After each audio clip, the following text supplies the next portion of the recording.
Want to discuss a little bit about what's going on with the debt issue.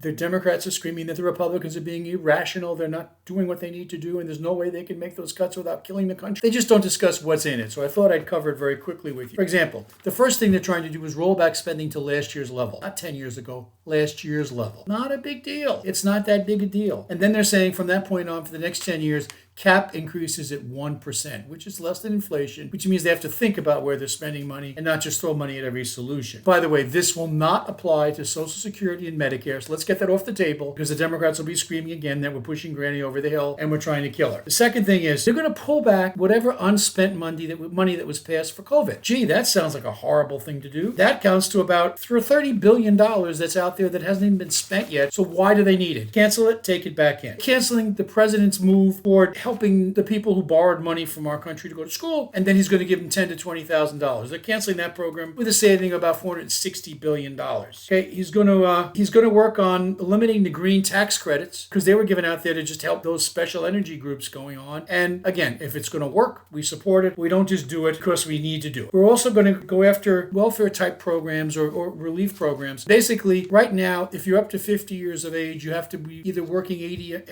hours a month or in some sort of a program for training or civic community. They're going to extend that to 56. So again, the program exists. They're just covering it a little bit higher. Not that big a deal. However, you would think that it's the end of the world if you listen to the Democrats. They're also going to look for increasing congressional control of regulations that are being passed by this deep state, which we have no control of. So they want to take that over and supervise and have some ongoing supervision of what these regs are going to be. They also want to ease the restrictions on gas and oil with a savings of about $3 billion.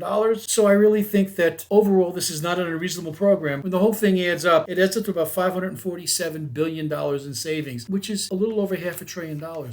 We're already $30 trillion in debt, and we're pushing these up to almost $32 trillion. Not a bad thing to approve. It is a good first step, but it is only a first step. Let's get the facts out and stop these games.